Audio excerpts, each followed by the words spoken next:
There's no regulation on them at all. None. At least if this road use agreement goes through, we will have regulation on Constitution, pipeline trucks. Whether it be Constitution, of course, Tennessee is a whole another road use agreement beyond. But, I understand, safety is a big thing. But if you know that there's tractor trailers running up, down 357, I wouldn't bike it. Right, I mean, but our own town, they're great. They put, when they're mowing, they put mowing ahead. I mean, it's an alert for people And that who are may be, traveling they on may be these putting roads. those signs out. We're gonna Yes. be coming into, and some thinking, these large corporations, they've got the money to put the signs up. And, here our small town of Franklin, who has compassion to put the sign up for the protection of the people, it seems like it would only be reasonable to ask these large gas companies to do the same. And that very well For the might be in protection the of road our use community. agreement, as we haven't, seen the final, and that will be a good question for you to ask when we have the open house or whatever, the informational meeting, I guess is what we wanna call it, on the road use agreement. And your signage for the roads, that's what you're concerned about, the roads that they're working on? Yes, I presented that to you months Yeah, ago. yeah, I you did remember just mention what it. you were saying in discussion with the lawyers. Mhm. the Coffey And I did Bear mention it to them. That was a Now, concern. I'm not sure whether they're mandated to do it or not. But yes, it would be a very nice thing to be done. Yep. The one time that New York State troopers were contacted and went out to that site November 9th, there was cones in place at those, what they told us. I only witnessed one situation, but the state troopers, it has a lot to do with safety also. These trucks are unmarked, and if you're protecting your neighbor's property, who's a seasonal person, you see unmarked people, unknown people on the roads. How many people have pickup trucks? And there's A lot. robberies on that road. So, it's safety, it's for our community. Their trucks Also. aren't marked? Knowing. No, they were not. So that's why the state police were called, because they would not identify themselves. And, the state police said that there are no ordinances on, lost my glasses, on back roads of how these trucks can be parked. So, that's why I'm presenting it, is what protection do our people in this community have?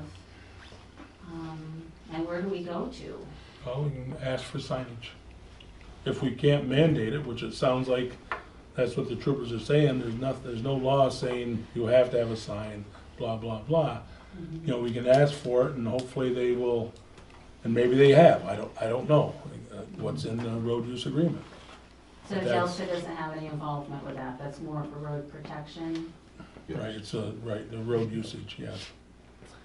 My other question is about blasting, and how will that notification come through when they have to do blasting for the pipeline? I have no idea. You'll have to talk to DEC, I would think would be involved with blasting. I don't know, are they?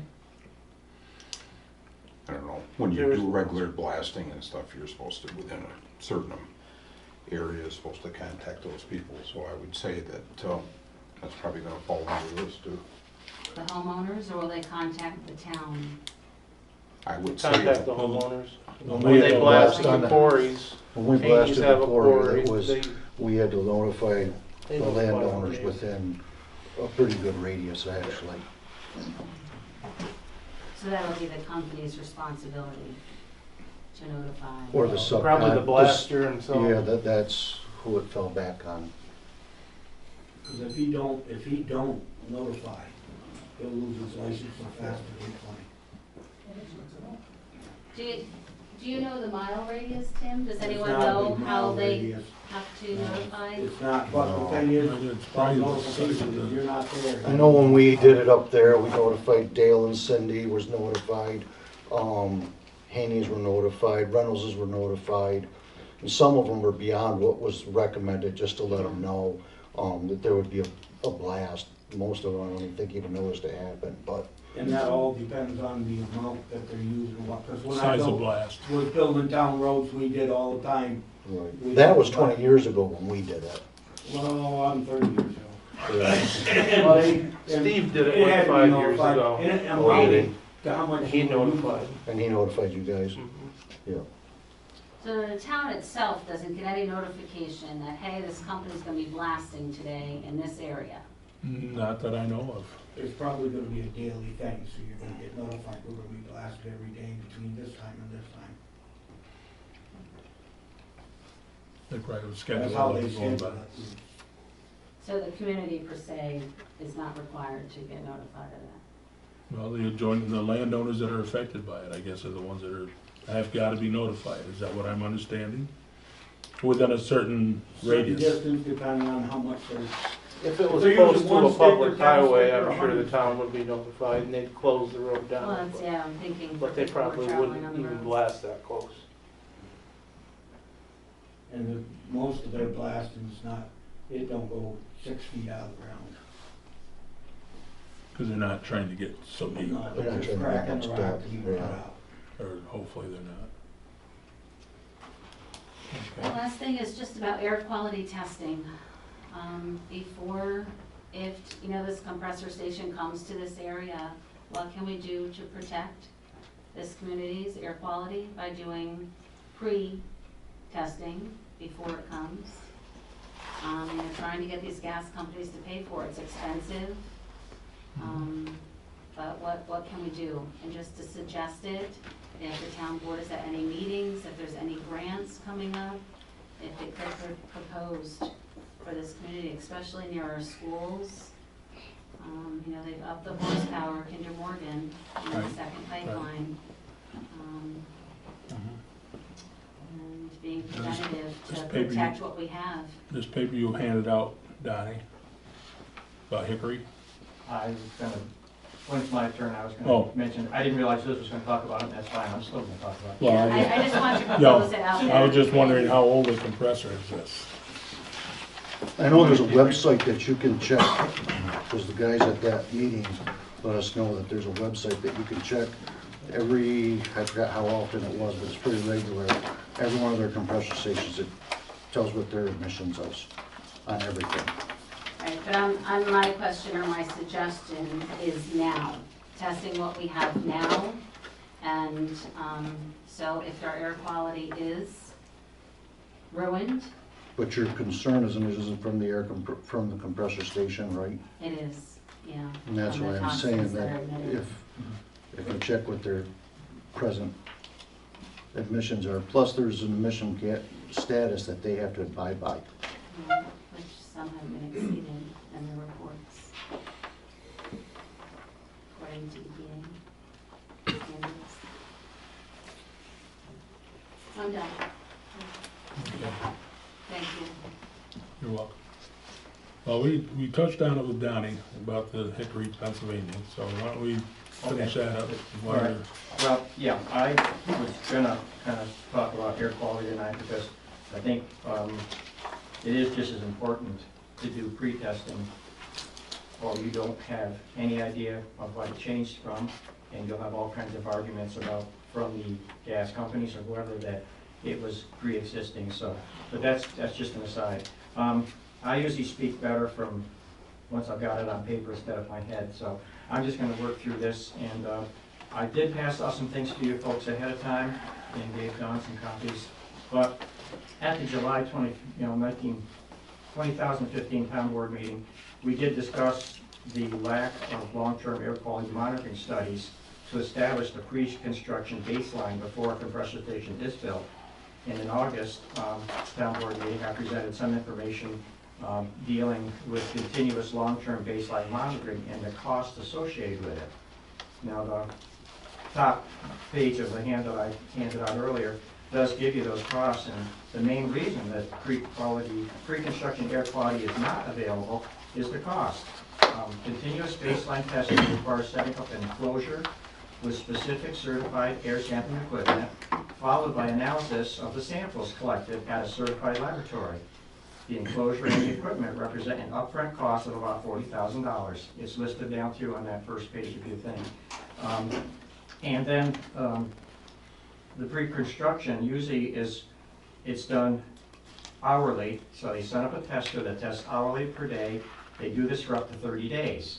The analysis cost is $135 per test, so therefore 30 days, that gets you up to just about another $4,000 to test the samples that you took. So tonight I'm going to give you a little more information and ask the board to include pre-construction baseline air quality sampling as part of any discussions with Kinder Morgan or the Tennessee Gas Company, or if it ever comes to the Constitution Company. Make that, if the compressor station is constructed, then they also need to do continuous monitoring with an alarm system triggered from the continuous monitoring that will alert the Village of Franklin, the Village of Otsego, and their respective school systems in case of any kind of high emissions. And the reason for doing that is, I don't have a copy for everybody, but I'm going to leave one with John, is the Southwest Pennsylvania Environmental Health Project did have a publication out on, it literally says facts to school nurses. And it warns about certain things, particulate matter, organic, volatile organic solids, all these things. And the reason is that children are at higher risk because they have higher respiratory rates than adults. So they breathe more in per pound than an adult body weight. They accumulate more toxin in their bodies because their bodies are maturing and can't metabolize it as fast as adults do, and they don't detoxify sufficiently. They spend more time outdoors engaged in vigorous activity other than most people like farmers, and their children's brains are still developing. So a lot of these agents that come into play, can have long-term effects on them. I myself and others have previously presented data concerning compressor station emissions, but tonight I want to explain a tactic used to dilute, or if you would prefer, to just lower the reported emissions. And this kind of addresses what Donnie was saying earlier about there being EPA standards. To meet EPA maximum emission standards, polluters average the emissions over longer periods of time, usually a minimum of weekly, but often over a 30-day period.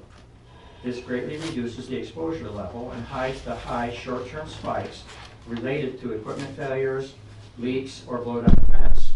For example, tonight, we may have maybe 20 people here, but often during the week, this room maybe only have 1 or 2 people, and a lot of time probably has nobody in it. So, if we were to average the occupancy, or think of it as averaging emissions, for tonight's meeting, we would get 20 people per hour here. A lot of people. Now let's average those 20 people over a week, which is 168 hours. Now we are averaging 0.12 people per week use this room. Same people, same week, but a much lower number. This is how they get around EPA. They do not cover those high peaks or catch all of them. On the second page of your thing, or third page, I don't know. I had another chart there, I think it's second page, anyway. There's a chart that shows the emissions from the Hickory PA station. That is an older station in the sense it's been there at least 5 years. It might be older, but I know of at least 5 years from the data I saw. And at that station, on that chart, you're going to see, during different days of the week, some zeros, and then some astronomical numbers. And then you average it out, and gosh, you get, I think like one of them was like 6,700 for the week. When there was one of those in there, there was at least 20,000 for an instant. And it's kind of like saying, if you hit a tree softly, gosh, it doesn't hardly hurt at all, but if you run fast and hit that tree, it's probably going to hurt. These high concentrations are the ones that we need to keep track of, and why we need constant monitoring after one of these is built.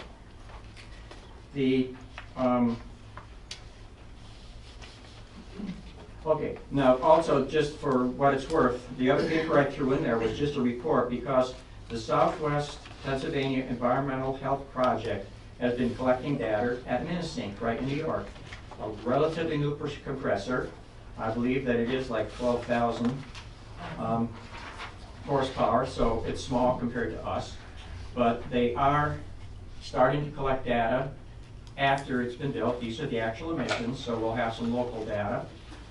And in their study, they talk a lot about things like time of day makes a huge difference on your exposure level. Like at night, cold air settles, things stay down. During the day, hot sunny days, things rise, it goes away. Windy days, it goes away fast. Non-windy days, it goes away slow. So there's some, some things in there that mentions about part of these short-term, high-volume emissions from blowdowns or accidents or inadvertent mistakes that humans can make can have a dramatic effect in an area. So, basically, these need to be documented, and the short-term duration high peaks, they can have a harmful effect on Franklin Village, Franklin Central School, residents in the area, and as I mentioned, the wind goes down over the hill the other way to Otico. So anyway, these need to be documented, and there needs to be a system of residents being informed if these exceed, in short-term bursts, the minimum U.S. Health or other health agency values. So, as a requirement for compressor station construction within the town of Franklin, I request the Franklin Town Board negotiate an agreement with the owners of the compressor station to require documentation of baseline air quality measurements using air sampling devices prior to the start of any construction, just so that we know what we started with. They can't argue if it changes. I request the Town Board of Franklin negotiate a second agreement requiring the owners of compressor station to provide continuous air sampling during all phases of construction and continuing with community alarm system for unsafe emission levels. These are things that when the time comes, like you're talking the Constitution now, keep it in mind that these can be things that maybe can be negotiated in, or we have to figure out some way of paying for it ourselves. They're causing it, they should pay for it. Currently, this Halliburton loophole that allows gas companies to circumvent the Clean Air Act and blatantly allow emissions that exceed public health guidelines by using monthly averaging versus specific event averaging. This compares to like when there was no smoking areas in restaurants. I sat here and over there and there was no wall. It also could be related, it's not to be graphic, but it's kind of like having a no peeing area in your swimming pool. The atmosphere is global, we're all tied together. So we can't get away from it.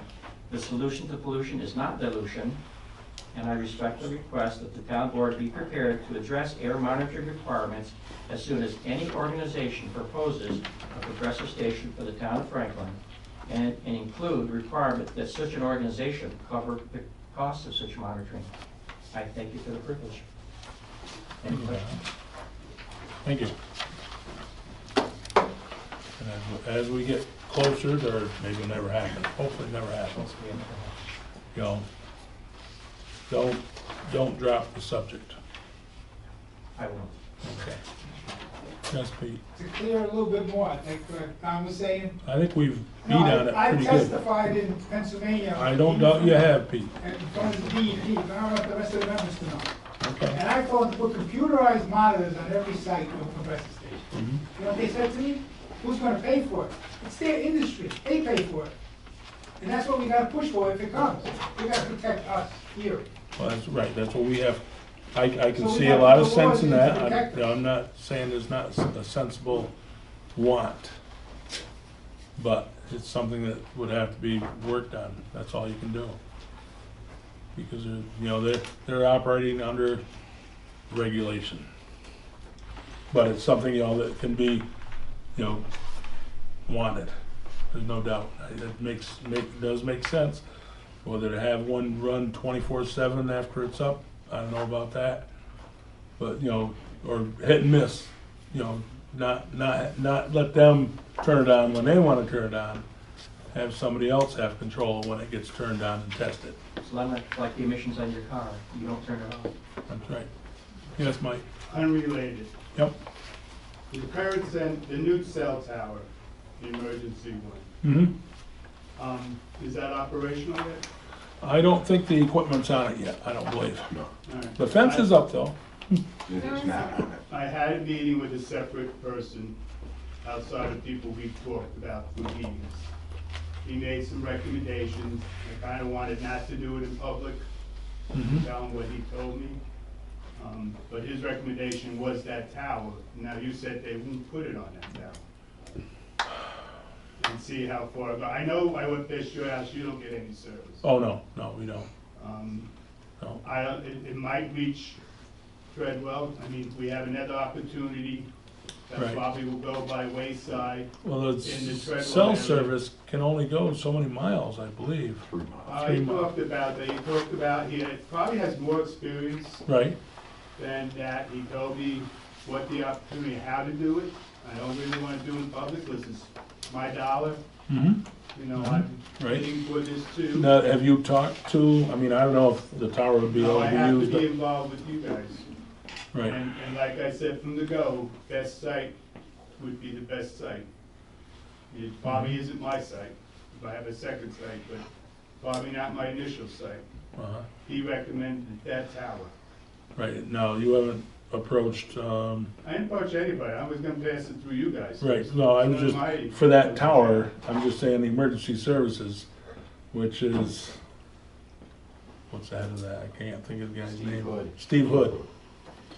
Yeah, Steve Hood, he's the head of it, and the worst thing he can tell you is no. To see if But you have to do it. we have to do He it. told you, well, I'm not making no money. I'm telling you what he told me. Right, right, We went over the whole thing for 2 hours. I Mhm. said, can I do something with my site? right, You know, he told me the pluses and negatives, he told me how I would have to do it, I still would have to do it with your cooperation, oh, you know, because as the meeting goes, you know, I proposed, you came back to me and said, you know, it's up to you to pursue. right, He Right. told me to do it, it's gonna need town help, oh, okay? okay. Oh. And he told me what it is, and I'm not gonna go into public Right, about no, it. no, I I will understand, talk to you about it, and then you can discuss it, and then eventually the town will know how it's done. right, And it's right. basically best site, and he said the best site was the emergency tower, which is already up. It's, nobody benefits. Right, I'm not benefiting, right, you know, how far we'll reach, I don't know. right, He told me why you don't have the service already in sight, he told me how public officials, not you guys, but the people that do it, are Mhm. not as equipped as they are, what he Right. does. right, So, okay, told me to lie. So I'm willing to share with the board at some point, right, right, and then to the public, you will decide, because it's not my benefit. right, right, It might be, my second site might be the site, but if it doesn't reach as far. But this is to, you know, to get service in Treadwell. right, in the Treadwell, right, So, you know, if you then get another business opportunity, you know, that sounds like a great thing if it can happen. Seems like it's gonna pump a lot in, but there is a lot of negatives to yeah, what they're right, proposing. And, you know, you're talking probably city dollars, you're probably talking a lot of money they're gonna spend for that short period.